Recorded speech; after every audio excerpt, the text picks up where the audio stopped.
नमस्कार दोस्तों, आइए जानते हैं उत्तर प्रदेश की ताज़ा और दिन भर की बड़ी खबरें। वहीं अगर आपने अभी तक वीडियो को लाइक और चैनल को सब्सक्राइब नहीं किया है तो जल्दी से कर लीजिए। आज की पहली खबर, योगी सरकार का बड़ा ऐलान।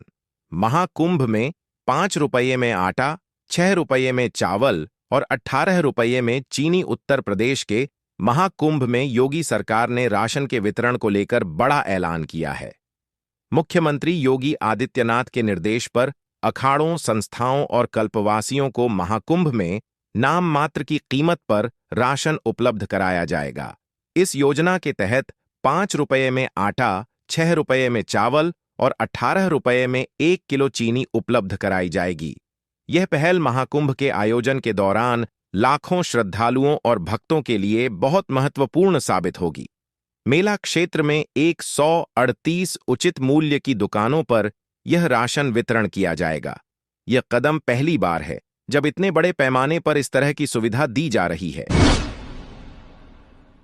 यूपी में ठंड का भीषण प्रकोप, शीतलहर ने बढ़ाई मुसीबत। आईएमडी का लेटेस्ट अपडेट, उत्तर प्रदेश में ठंड का प्रकोप बढ़ता जा रहा है और शीतलहर ने ठंड को और भी भीषण बना दिया है। अधिकतम तापमान में तेज गिरावट के कारण दिन के समय भी ठंड का असर देखने को मिल रहा है। लखनऊ समेत राज्य के कई हिस्सों में पिछले कुछ दिनों से धूप नहीं निकली है, जिससे ठंड का असर और बढ़ गया है। भारतीय मौसम विभाग आईएमडी के अनुसार 6 जनवरी को यूपी के सहारनपुर, बिजनौर, रामपुर समेत आसपास के कुछ जिलों में बारिश की संभावना जताई गई है। इस दौरान शीतलहर का प्रकोप भी जारी रहेगा, जिससे लोगों को अधिक ठंड का सामना करना पड़ेगा। मौसम विभाग ने लोगों को ठंड से बचाव के उपायों को अपनाने की सलाह दी है। यूपी में पशुपालकों की आय बढ़ेगी, रोजगार मिलेगा।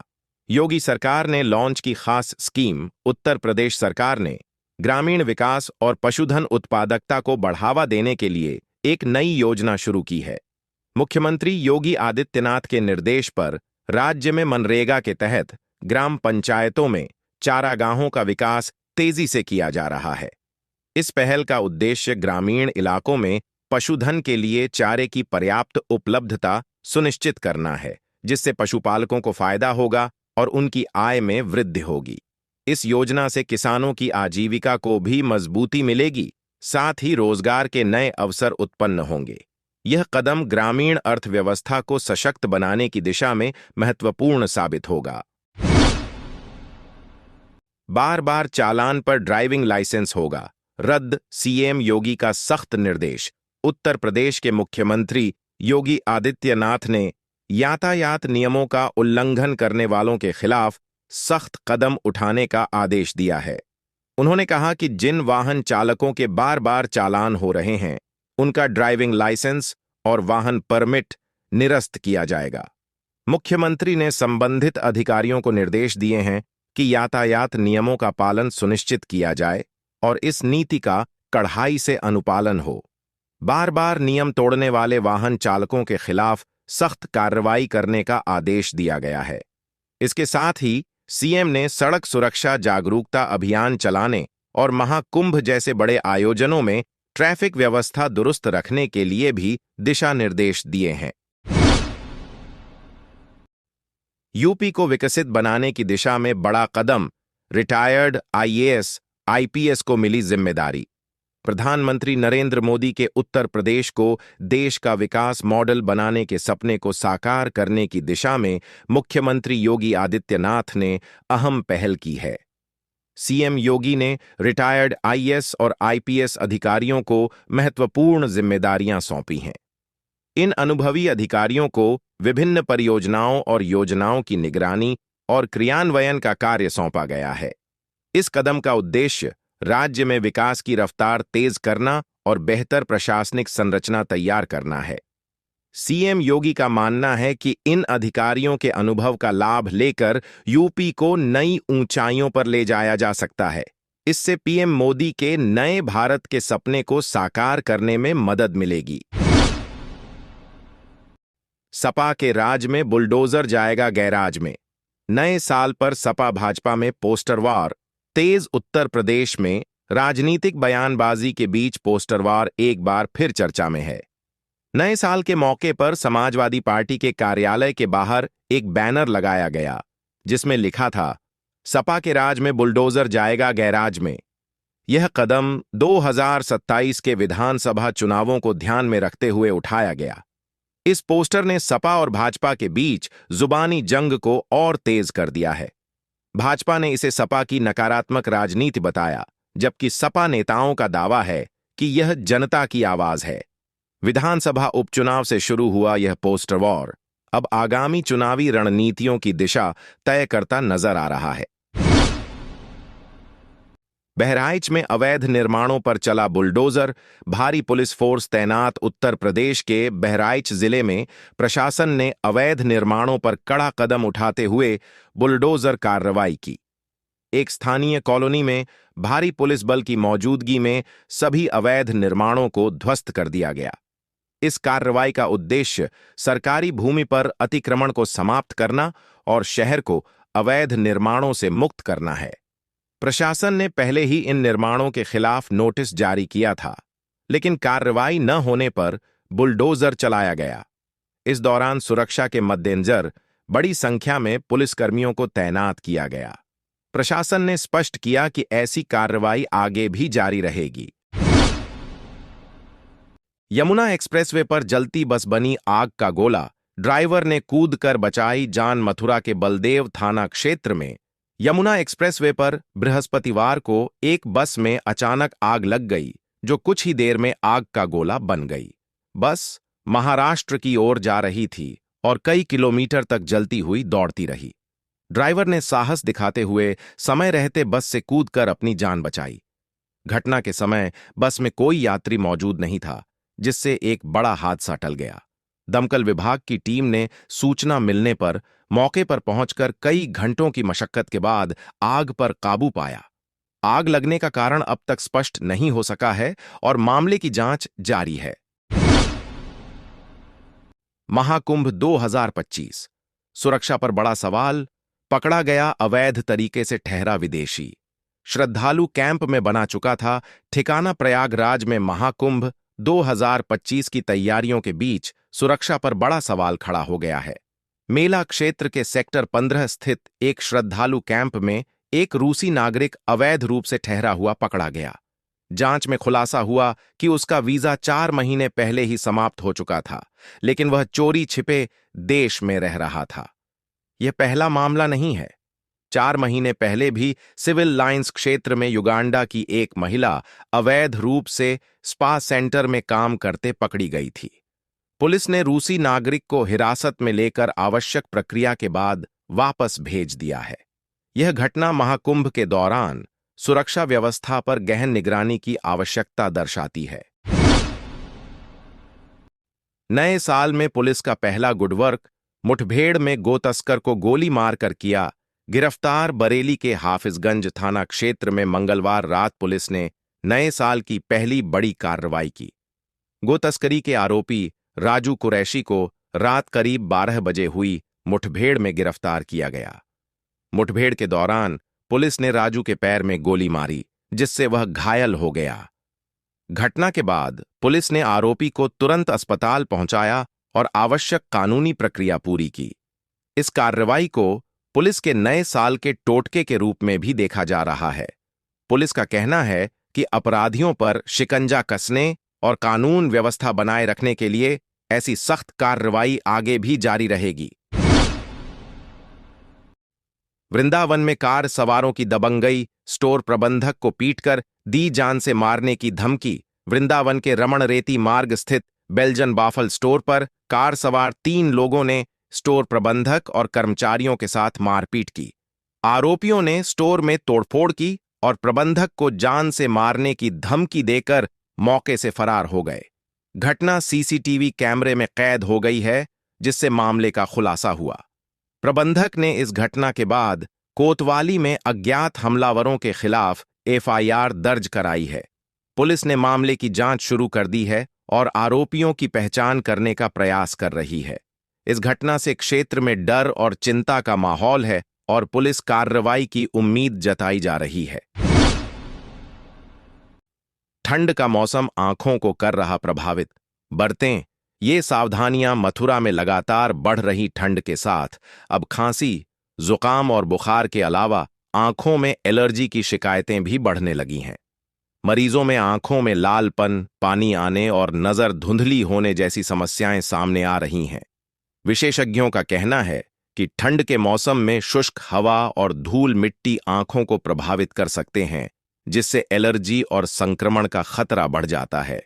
इसके लिए नियमित रूप से आंखों की सफाई, गर्म पानी से चेहरे को धोना और बाहर जाते समय रूमाल या मास्क का इस्तेमाल करना चाहिए।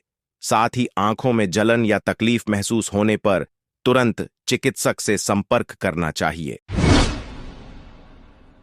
संभल पुलिस चौकी वाली जमीन को वक्फ प्रॉपर्टी बताने वालों पर दर्ज होगा।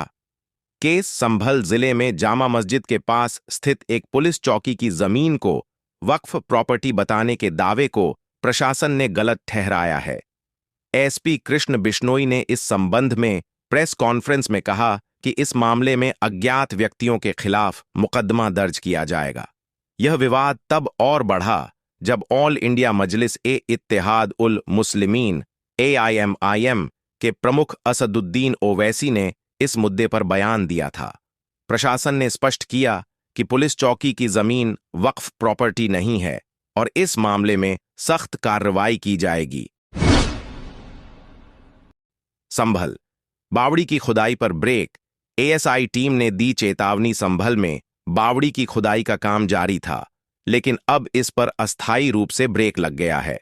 ASI archaeological survey of India के अधिकारियों ने मजदूरों को चेतावनी दी कि बावड़ी की दीवारें बहुत कमजोर हो गई हैं और ये कभी भी गिर सकती हैं या नीचे धंस सकती हैं।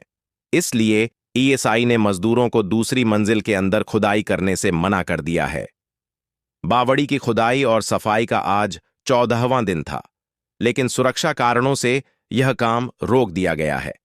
अधिकारियों ने स्पष्ट किया कि जब तक स्थिति पूरी तरह से सुरक्षित नहीं हो जाती, तब तक खुदाई का कार्य जारी नहीं किया जाएगा। बरेली में माहौल बिगाड़ने की कोशिश। दुर्गा मंदिर की दीवार पर 786 और अल्लाह लिखा गया। बरेली में नए साल के मौके पर शहर का माहौल बिगाड़ने की एक कोशिश सामने आई। घनी आबादी वाले इलाके में स्थित दुर्गा मंदिर की दीवार पर 786 और अल्लाह लिख दिया गया, जिससे वहां के हिंदू संगठन के लोग आक्रोशित हो गए। घटना के बाद इलाके में तनाव फैल गया और स्थानीय पुलिस ने मौके पर पहुंचकर स्थिति को नियंत्रित किया। पुलिस ने तुरंत कार्रवाई करते हुए आरोपियों की तलाश शुरू कर दी है। हिंदू संगठन ने इस घटना को लेकर विरोध प्रदर्शन भी किया और आरोपियों के खिलाफ सख्त कार्रवाई की मांग की। पुलिस मामले की गहन जांच कर रही है। घर का ताला तोड़कर 30 लाख कैश और गहने उड़ा ले गए चोर। भंडारे में गया था परिवार। उत्तर प्रदेश के मथुरा में एक व्यापारी के घर से चोरों ने 30 लाख रुपए और गहने लूट लिए। यह घटना उस समय हुई जब व्यापारी का परिवार गोवर्धन में व्यापारी संघ द्वारा आयोजित भंडारे में भाग लेने गया था। घर लौटने पर परिवार ने देखा कि घर का ताला टूटा हुआ था और भीतर सारा सामान अस्त व्यस्त पड़ा था। इसके बाद उन्होंने पुलिस को सूचना दी। पुलिस ने मौके पर पहुंचकर जांच शुरू की और इलाके में CCTV फुटेज खंगालने की प्रक्रिया शुरू की। घटना से व्यापारी परिवार और आसपास के लोगों में दहशत फैल गई है। पुलिस लुटेरों की तलाश में जुटी हुई है। रेलवे ट्रैक पर फिर मिला LPG सिलेंडर। 4 महीने में तीसरी घटना। कानपुर में रेलवे ट्रैक पर एक बार फिर LPG गैस का सिलेंडर मिला है। यह घटना ऐसे समय में हुई है जब 4 महीने पहले इसी इलाके में ट्रैक पर सिलेंडर रखकर कालिंदी एक्सप्रेस ट्रेन को पलटाने की कोशिश की गई थी।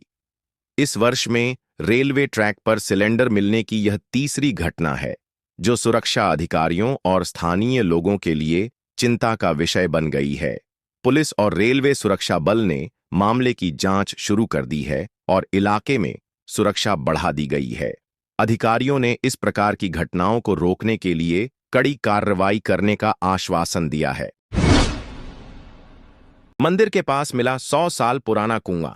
प्रशासन ने शुरू करवाई खुदाई। उत्तर प्रदेश के संभल जिले के महमूद सराय इलाके में चामुंडा मंदिर के पास 100 साल पुराना कुआं मिला है। कुआं मिलने के बाद प्रशासन ने इस ऐतिहासिक धरोहर की खुदाई शुरू करवा दी है। यह घटना गुरुवार को सामने आई, जब खुदाई के दौरान कुआं की दीवारें और अन्य संरचनाएं उजागर हुईं। प्रशासन ने इलाके में खुदाई का काम तेजी से शुरू कर दिया है, ताकि कुआं और आसपास की ऐतिहासिक वस्तुओं को संरक्षित किया जा सके। स्थानीय लोग इस खोज को ऐतिहासिक महत्व का मानते हुए इसके संरक्षण की मांग कर रहे हैं। प्रशासन ने इस इलाके में सुरक्षा बढ़ा दी है और खुदाई की प्रक्रिया जारी है।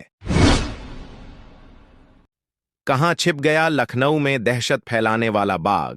पकड़ने के लिए खीरी से बुलाए गए 2 हाथी। लखनऊ में पिछले 1 महीने से एक बाघ ने दहशत फैला रखी है, जिससे स्थानीय लोग घरों से बाहर नहीं निकल पा रहे हैं और खेतों पर जाने से भी डर रहे हैं। बाघ को पकड़ने के लिए वन विभाग ने कई प्रयास किए, जिसमें जाल बिछाना भी शामिल था, लेकिन यह प्रयास भी सफल नहीं हुआ। अब बाघ ने अपनी लोकेशन बदल ली है, जिससे उसे पकड़ने में और मुश्किलें आ रही हैं। बाघ की तलाश में खीरी से 2 हाथियों को बुलाया गया है, जो जंगल में बाघ का पता लगाने और उसे पकड़ने में मदद करेंगे। प्रशासन ने इलाके में सुरक्षा खड़ी कर दी है और बाघ को जल्द से जल्द पकड़ने का प्रयास किया जा रहा है। यूपी के इस शहर में जमकर छलके जाम। एक रात में पी गए 4 करोड़ की शराब। उत्तर प्रदेश के मेरठ में नए साल 2025 के स्वागत के मौके पर एक अजीब ही नजारा देखने को मिला। लोगों ने पुराने साल को विदा करते हुए और नए साल का स्वागत करते हुए जमकर शराब पी। शहर में महज एक रात में करीब 4 करोड़ रुपए की शराब की बोतलें बिक गईं। शराब के बिक्री के आंकड़े देखकर यह साफ है कि लोग नए साल की खुशी में अपना उत्साह दोगुना करने के लिए शराब का भरपूर सेवन कर रहे थे। अधिकारियों ने इस घटना पर अपनी नजर बनाए रखी है, हालांकि किसी भी प्रकार की अप्रिय घटना की खबर नहीं आई है। 48 घंटे सर्दी का कहर। मौसम विभाग का अलर्ट जारी। उत्तर प्रदेश में अगले 48 घंटों के दौरान सर्दी का सितम जारी रहेगा। मौसम विभाग ने अलर्ट जारी करते हुए बताया कि पश्चिमी विक्षोभ का असर 4 या 5 जनवरी से देखने को मिलेगा। इस विक्षोभ के कारण उत्तर पश्चिमी हवा बर्फबारी वाले पहाड़ों से होकर मैदानी इलाकों में आएगी, जिससे तापमान में गिरावट आएगी और ठिठुरन बढ़ेगी। इसके साथ ही हवा की गति तेज हो सकती है, जिससे सर्दी का एहसास और भी बढ़ेगा। लोगों को मौसम में अचानक बदलाव से बचने के लिए गर्म कपड़े पहनने की सलाह दी गई है। जामा मस्जिद या हरिहर मंदिर। कोर्ट कमिश्नर ने पूरा किया सर्वे। रिपोर्ट सौंपी। संभल में जामा मस्जिद के बारे में हरिहर मंदिर होने के दावे को लेकर दाखिल याचिका पर कोर्ट ने सर्वे कराया। यह सर्वे हाल ही में पूरा किया गया। कोर्ट कमिश्नर ने गुरुवार को अपनी रिपोर्ट कोर्ट में पेश कर दी। रिपोर्ट में जामा मस्जिद के ऐतिहासिक और धार्मिक पहलुओं की जांच की गई थी। अब इस रिपोर्ट के आधार पर अदालत आगामी कार्रवाई करेगी। मामला धार्मिक स्थल के अस्तित्व और उसके इतिहास से जुड़ा हुआ है, जिससे स्थानीय लोगों और धार्मिक समुदायों में गहरी दिलचस्पी है। रिपोर्ट पर अदालत का निर्णय आने का इंतजार किया जा रहा है। मेरठ में महिला के साथ दुष्कर्म। आरोपी हुआ गिरफ्तार। उत्तर प्रदेश के मेरठ में एक महिला के साथ दुष्कर्म की घिनौनी घटना सामने आई है। महिला ने आरोपी के खिलाफ पुलिस में शिकायत दर्ज कराई, जिसके बाद पुलिस ने त्वरित कार्रवाई करते हुए आरोपी को गिरफ्तार कर लिया है। घटना की जांच जारी है और पुलिस ने संबंधित धाराओं में मामला दर्ज कर आरोपी से पूछताछ शुरू कर दी है। आरोपी के खिलाफ कड़ी कानूनी कार्रवाई करने की प्रक्रिया शुरू की गई है और पुलिस इस घटना के हर पहलू की गहराई से जांच कर रही है। कोहरे और ठंड के कारण कक्षा 1 से 8 तक के स्कूल बंद। डीएम ने जारी किया आदेश। गौतम बुद्ध नगर जिले में घने कोहरे और बढ़ती ठंड को ध्यान में रखते हुए कक्षा 1 से 8 तक के सभी स्कूलों को शुक्रवार से अग्रिम आदेश तक बंद कर दिया गया है। जिला बेसिक शिक्षा अधिकारी राहुल पंवार ने नर्सरी से कक्षा 8 तक के स्कूलों के लिए यह आदेश जारी किया है। इस आदेश के तहत जिले के सभी बोर्डों के स्कूलों को बंद रखा जाएगा। यह कदम बच्चों की सेहत और सुरक्षा को ध्यान में रखते हुए उठाया गया है। स्कूलों के बंद होने के बावजूद ऑनलाइन शिक्षा या अन्य विकल्पों पर कोई स्पष्ट निर्देश नहीं दिए गए हैं। रेलवे स्टेशन पर यात्रियों को उठाने के लिए पानी डालना पड़ा, भारी। डीआरएम ने एजेंसी पर जुर्माना लगाया। लखनऊ के चारबाग रेलवे स्टेशन के प्लेटफॉर्म नंबर 8 और 9 पर ट्रेन के इंतजार में सो रहे यात्रियों पर सफाई कर्मियों ने पानी डालकर उन्हें जगाया। यह घटना गुरुवार को हुई और इसके बाद मामला डीआरएम के पास पहुंचा। डीआरएम सचिंद्र मोहन शर्मा ने घटना की जांच की और सफाई एजेंसी पर 10,000 रुपये का जुर्माना लगाया। इसके साथ ही उन्होंने चेतावनी दी कि यदि भविष्य में इस तरह की कोई शिकायत आती है तो सख्त कार्रवाई की जाएगी। यह कदम रेलवे प्रशासन की ओर से यात्री सुरक्षा और सुविधा सुनिश्चित करने के उद्देश्य से उठाया गया है।